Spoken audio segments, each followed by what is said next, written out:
Just as the Senate confirmed the appointment of Yemi Cardoso as the new Central Bank of Nigeria governor, his first priority is to address the monetary policies in Nigeria.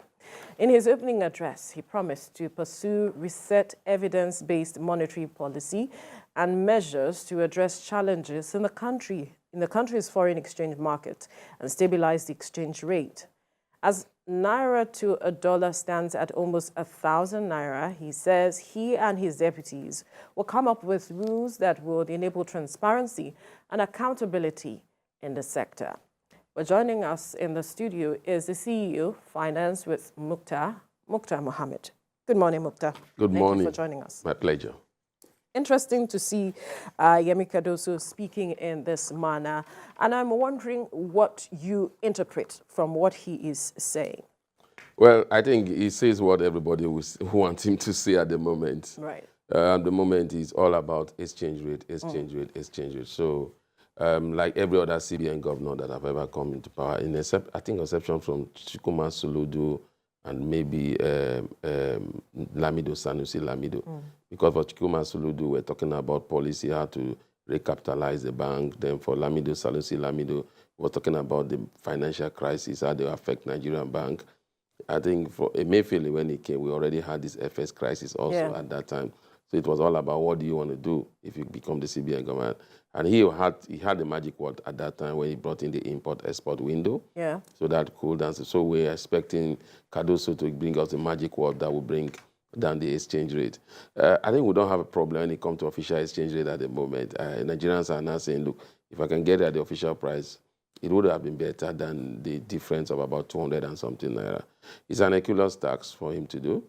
But when it's a policy-driven initiative, I think that is nice. That would be data-proven. We don't want to have them begin to be true to the executive like what we had in the previous CBN. For me, that's what I'm expecting. He has also spoken about short-term measures and, medium-term measures. And he says he acknowledges that Nigerians are more interested in the short term. I don't know how much expectation you place on what he's prioritizing now, especially the issue of backlogs, forex obligations. It says they run so that they don't even know how much exactly they have incurred, but that is paramount for them to achieve that and then work at clearing the backlogs. How much of a priority is that for you? I think it's a big challenge, and that was due to because there was no corporate governance. So if there were corporate governance, every year they'll come up with the results, then you would have known what their obligation. Because I was wondering how it is that they don't know the backlog. So they don't know the backlog because they rush to give us a 7 years audited report, and yet, as I normally say, they are the regulators. They make sure that banks give you audited report quarterly, and the regulators will give us 7 years result in a go. So I think when it comes to short-term measures, definitely as a leader, you need to have your short-term, medium-term, and long-term. Now, in the short term, I think it's going to be very, very challenging because he will need to do business with people that the CBN, the former CBN, called those that have corrupt the system, those that are funding crime, that you need to sit down with stakeholders. And some of those stakeholders are those like the Bureau de Change. Do you have to go back to them? Are you going to bring in a new strategy? Do you want to partner with the bank? Do you want to partner with the Bureau de Change? You still have the money agents also, international money agents.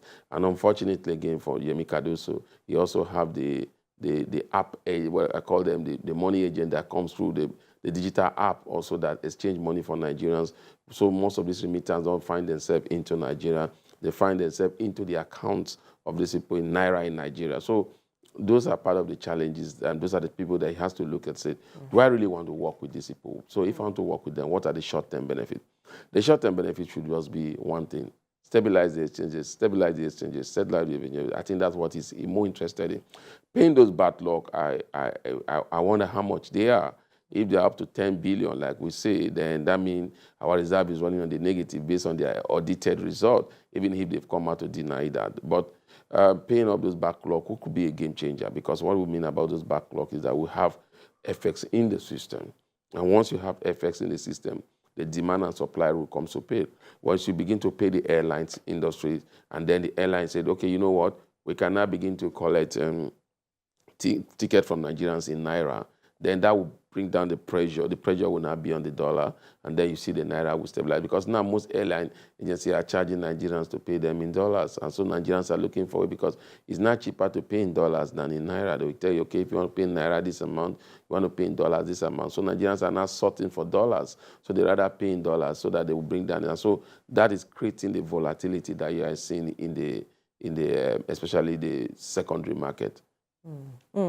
Now, he also spoke about freeing up the operations of foreign exchange, which has been strained by speculative demands. That aspect of speculation is one issue that the CBN has tried to deal with over the years and is finding challenging. Is this something, I wonder how you see him addressing Look, this you cannot take speculators out of the market.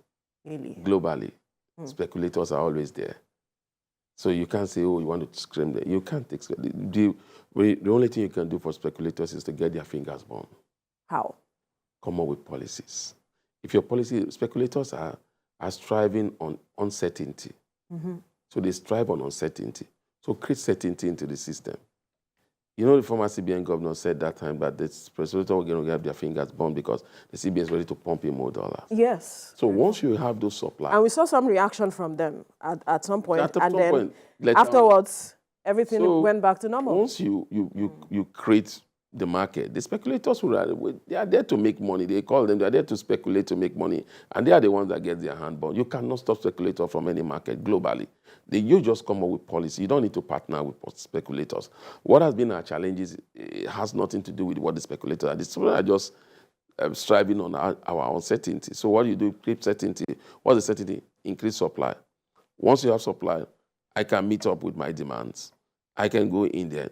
You resume, because now, officially it's not been said, but officially banks don't give PT again. Yeah. Banks doesn't give school fees again. So those are the pressures that are affecting the parallel market. And then they will say again, because of that, why is the bank not able to meet all those demands? The bank says the CBN, they have a backlog of about 10 billion that they've used that the CBN is supposed to refund to them. And the CBN, before the acting governor, said that within 2 weeks they are going to pay the banks some of this backlog. But it's over 2 weeks now. That never happened. So maybe he was stopped because he knew he was going to leave, putting all the pressure on Yemi Cardoso. And I think if he has to come up with a formula, then we'll have a change. But again, we have a challenge. The challenge is supply. Yes. Let's not deceive ourselves. We have supplies from 4 major sources. We have from Nigerians in the diaspora, we have from foreign direct investors, we have from foreign portfolio investors, and we have from trade. And our major trade supply is crude oil. Now, oil thieves are there. We don't sell more of the crude oil, so we won't have the kind of supply we normally have. So that will cause a shortage. Nigerian diaspora, when you look at the parallel market, you want to go to the parallel market, the digital hub has helped them to pay this money, and then they give the Nigerians who want ever the money here, naira. So those remittances are not coming back. Remember, there was a time that Nigeria in the diaspora remittance was more than what we even made in crude oil. Yes.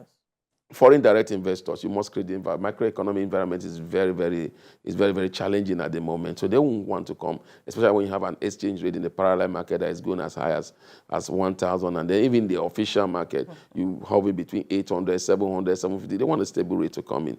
The same thing with foreign portfolio investors. Those that are here have not been able to export their money back to their country. There are some of them, when you see that, oh, you have foreign investors playing the Nigerian market, they are those monies that are trapped here. Since the money cannot find their way back into the country, now goes back into the stock market. So you need to create that window. And when Mr. President was talking in his inaugural speech, he said one thing he wants investors to come in here, do business, and be able to repatriate their money back. So we need to fix these 4 fundamental areas. If we are not fixing them, we are just playing around. You spoke earlier about corporate governance and still assessing the Emefiele regime or the Emefiele time of our administration of the CBN. You know, there were identified gaps in that regard, and Mr. Cardoso has spoken as part of his immediate priorities the need to ensure transparency in the CBN, to enhance communication as well, and the rule of law, the CBN Act. I wonder how crucial that is for you and what you would really like to see in terms of practical measures that you would like to see immediately?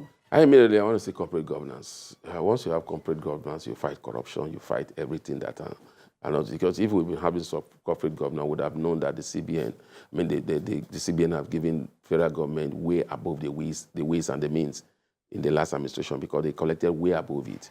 Even despite the Financial Act, even the CBN does not permit that. They did that. So we would have been able to see that.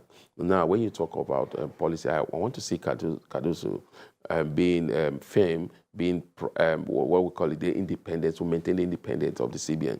Why we have the mess we had in the previous administration, because the independence of the CBN seems to be non-existent at a point. And again, that has to do because CBN was trying to do both what we call monetary policy and fiscal policy, because the fiscal policy was as dead as nothing.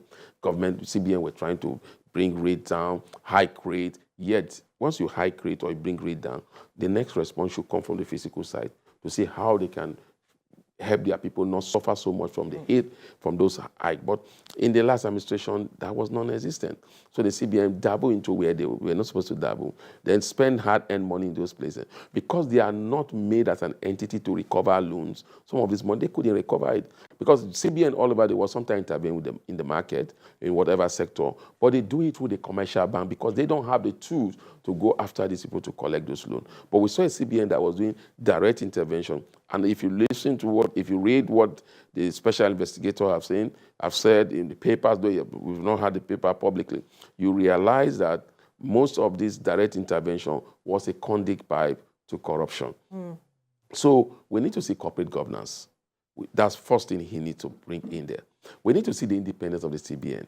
Now, if you look at the CBN governor, since we have this civilian administration, he is the second one that seems to come in from we will say it wasn't a financial stage, but from a political stroke financial stage. What that means that if you look at Soludo came in, then was I think was an advisor to President Obasanjo on national planning. So he just brought in to become the CBN governor. That was the first time we had a non-banking person as the CBN governor. He came in there.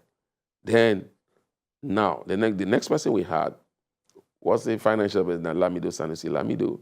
The next person we have was a Godwin Emefiele, a financial person. Now, if you look at Yemi Cardoso, he has the post that he held before, public post that he held, was a commissioner for economic planning with the then Mr. President, then a governor. Yeah. So you see those political association there. And that's what I've earned him. Like the president said, they call him the headmaster because of he attends to details and that. So I want to see if he's going to be able to weigh that stakes to be very independent. He has said it that that's what he wants to drive. Yeah. He wants to make sure that decisions are made based on data. Now, we don't want to see a CBN governor that is trying to be political, that like what we saw in the Emefiele time, trying to help the physical side. You do your own. Let the physical side do it. There's synergy between the physical and the monetary. And fortunately for him, this is the first time that we have a president that have decided to appoint a special advisor on monetary policy. So there will be interaction when it comes to monetary policy. Every CBN all over the world strive in disagreement between the physical and the monetary. And when there's that disagreement, who enjoy most? The people, because each of them were trying to advance. Remember when Donald Trump was telling the governor of the Bank of America and saying, look, their CBN going to say, look, you need to bring down rate. And the government say, look, based on our data, we can't bring down rate. We have to keep hiking rate. Those are the type of independences we want to see of Nigerian CBN. All right. Now, there's some things you mentioned earlier, and I'd like to get your perspective on what he should do. You talked about the fact that repatriation of funds, these people in the diaspora now have apps that they are using. Should he work with them and all of it? You also talked about international money agents, free up operations for foreign exchange, talking about the what do you call them now? These persons who people get, dollars from in the market. I'm wondering how you expect him to work with some of these people. Should he work with them or should he just let them go as it is, seeing that we are trying to build something for the economy? In the short term, he has to work with them because he doesn't have the resources. Unfortunately, he doesn't have the war, we call it the war chest. doesn't seem to have about $100 billion in dollars in the Nigerian Reserve. I say, look, I'm going to get your business off. I'm going to put. Sometimes you look at that. Most of these money agents, you say, look, if you look at what we owe and everything, they seem to have more money than Nigeria at the end of the day. So you need to work with them. And the world has gone digital now. When you want to work with them, you need to look at your strategy. Do you want to work with them directly, or you put a spiner on their work? How do you mean? Good. You create competition. Okay. So could it be the way you want to work with them by creating another competitor? And so they are now saying, wow. You remember that why the CBN was trying to create a competition in the area of crypto, digital currency, and they came up with the naira, even if it didn't work. It didn't work. So you do we have the capacity to create a competitor? Yeah. Now he does. Okay. Because when you look at what the app money people, they are not the deposit money bank. Right. So they still find, if a Nigerian wants to do a transaction abroad, he still finds his money into the bank here in Nigeria. That's where his relative will go and pick those money from. Right. So now, the CBN governor will either look at it and say, you know what? Let me partner with the people that I have control over. Let me partner with my own partner that we are both into this. I partner with the banks. Now, how do you partner with the bank? You say, you know what? Bank, I want you to get involved. Get me your idea of, do you have FX? Nigerian banks have FX in diaspora, offshore FX. Are they going to bring it in? You don't have bank create a bureau de change arm, whereby you can go in there, walk in there, get your own and go like it's done in developed world. Yeah. That will not create tension, and that will bring down the rate, because then those ones are the ones that will operate with the CBN. The CBN will always intervene. No CBN leaves the market. Intervene the market, when you think they're shorted, then you intervene. So that will be, then the other way is to call them and say, you know what, I agree what you want to do, but I want you people to, I'm going to create a market. We'll call it the foreign exchange market. We don't call it the import-export market. All your transaction will be done there. If you don't do that, then Nigerian banks are asked, stop don't relate with these people in any amount of money they want to put into your account, block them up. That could work, but that could be a drastic measure because you still don't have the war chest to do that. Now you look at the bureau de change. Remember, there was a time we're giving them 200 million every week. You call them to a meeting. All of a sudden, the bureau de change have seems to stay without even the CBN intervention. How are they doing it? You need to investigate. How are they getting the money? How are they able to still be in business when you are not giving them money? So you look at that and you settle with them. Now, the problem is why we've seen the exchange rate the way it is because you took a market away from the people and you didn't create another market. And when you were creating market, you were creating market that was not time conscious. Now, I'm a trader, I'm an SME, I want to access FX in the official window. I fill it from M, and you tell me, look, there are about 200 people, you are 201. So, and I'm waiting. I am waiting. That time, and I need to deliver. So we must create time decisive measures to address this. It's not rocket science to do all these things. And I believe strongly, because Yemi Cardoso has not been out of the financial space. He has a financial company. Until he became the CBN governor, he normally gives a policy statement on where he thinks the CBN should be going, where they shouldn't be going. I think now is the time for him to begin to see how to implement some of those statements that he was giving. But like they say, until you get in, you never know. And speaking about until you get in, a school of thought believes that the CBN governor wields so much powers. You've spoken about independence, but on the other hand, some are saying that that office carries so much power. The CBN governor will also go on to head the board of directors, and some have said if you compare with South Africa, the US, the UK, that office should be for maybe a non-executive director. I don't know what to think about that concern. How valid is it? You see, we must look at the genesis of the CBN Act, and I always say we must look at our culture. When you are doing something, you don't just copy and paste. You must look at the peculiarity of your own situation. And that's why we've not gotten it in terms of bringing down inflation or everything, because we do copy and paste. We see US hiking rate, we hike rate. Their own rate hike are based on some other fundamentals that are different from what we are suffering from here. Now, why did we come with the CBN Act? We realized the CBN became a tool for politicians. And also, the CBN governor had no power. He had to seek approval from the president for every policy including monetary policy at that time. And President Obasanjo looked at it and said, you know what? We can't continue like this. Let's give them. Now, the independence of the CBN is not exclusive. We must get it clear. And that is why the then governor of the CBN seek the approval of the president in the area of currency, printing or circulate or change of currency or currency redesign, redenomination. Remember there was a time Soludo did redenomination of our currency. Yeah. And President Yaradua said, look, yes, your act gives you the independence, but listen, your act does not give you total independence when it comes to currency redenomination. You need to seek my approval. Once anything that has to do with the currency, you need to seek my approval. So it's not totally the independence of the CBN. But what is in the CBN is that when it comes to monetary policy that has to do with economics data, you got the data, come up with your independence report. Inflation is what we think. We want to hike rate. We want to monitor our bank, cash reserve. We need to do this, we need to do that. That is for the CBN to do. So when people keep saying, oh, the CBN is so powerful, and I ask myself, is the president of Nigeria not very powerful? All right. And even at that, the highest office in the land, you're still subject. That's your point. Yes. It's not absolute. That's something the judiciary will come in and say, Mr. President, you can't go Canada. But why we are where we are today is because we had a CBN, last CBN administration, that was just something. Interesting.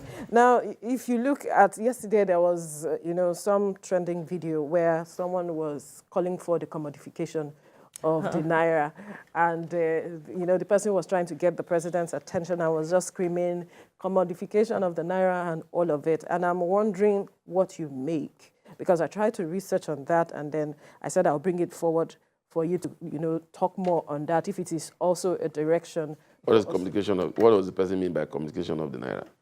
It doesn't mean that those people that have naira. I mean, those people that have. So I've had somebody said something.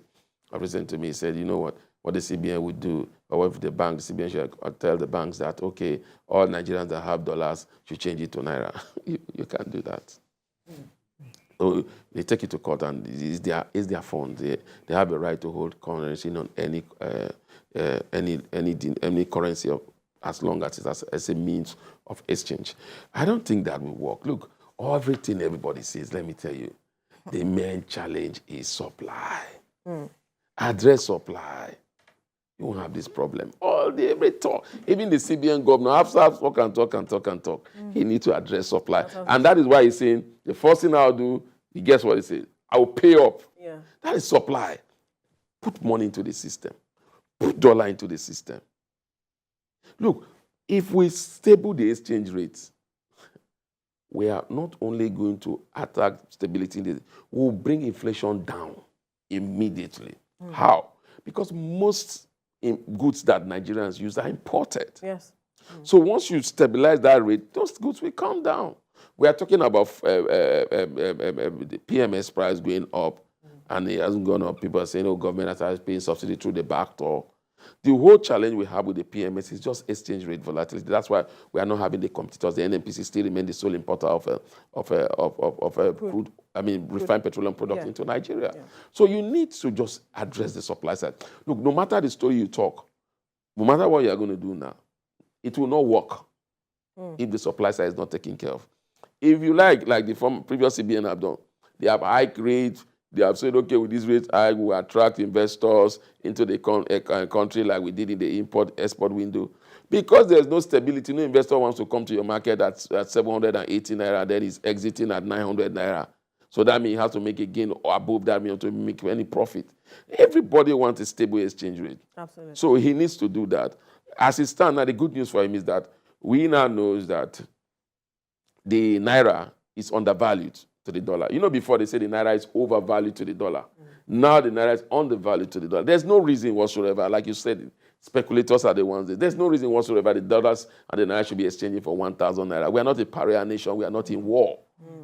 We can't be doing that. But what has happened is that speculators have taken advantage of the system, and the government, the past CBN or the government seems to not know what to do with them.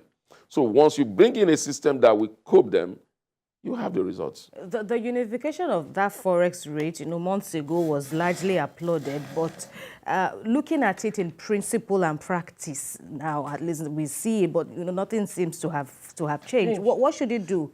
Should he sustain that? I think you remember I was in your program time before the floating, when they say we want to float naira. I said, if you want to float the naira, you must have liquidity. The challenge is float the naira and you don't have liquidity, the naira will suffer. And that's what we are seeing. And again, when you are bringing a system that we are not used to, you need to get ourselves ready for it. Now, how do we get ourselves? We're supposed to have that, we needed to have it down. We have to have that liquidity. Because we are used to the government control fixed rate. And remember that there's always a third colony that are benefiting from that fixed rate. Who are the speculators? Not only the speculators, even within the system of the CBN. There are people that were benefiting, but they won't just allow it strive. They won't just allow it strive. So you must always look at that. Every system you bring, there are people that benefited from that system, and you are trying to bring a better system. They will fight against it. So you need to look at your decision making and say, okay, you know what? I've gotten intelligent, then we can float. Now, when we're floating the naira, the International Monetary Committee, the World Bank, the IMF, everybody were clapping for us, said, oh, that's a decision you should have done 27 years ago. And like Adam Shomole said, he said, when the World Bank, when the IMF begin to praise you for a decision, you need to go inside your bedroom and begin to think. Now, we have done that. They said, oh, when you do that, we are going to help you. Have they helped us? They know. When you float your naira, you know, it's the only people that have come in and say, look, your floating on the naira is good, but your naira is presently undervalued with the Bank of America when they visited Mr. President. And they gave an investment report, investor date to their investor and said, look, this is what you think. Because of that even, the frontier market has downgraded us to non-classic. So we are just like, nobody wants, and the frontier market is where investors goes to get information to want to come to your market. Right. So, and they go there and they say that you are under non-classification, and they say, wow, how can I go here? This is not a good place to go. Now, as it stands. So, I think the CBN Governor, if I ask him those two things he needs to do, I'll say, Mr. Governor, stabilize interest rate. Stabilize FX market. It will address interest rates, it will address speculation, and then bring corporate governance. Let's know what we really have, and what we are dealing with. That's a fine place to leave the conversation.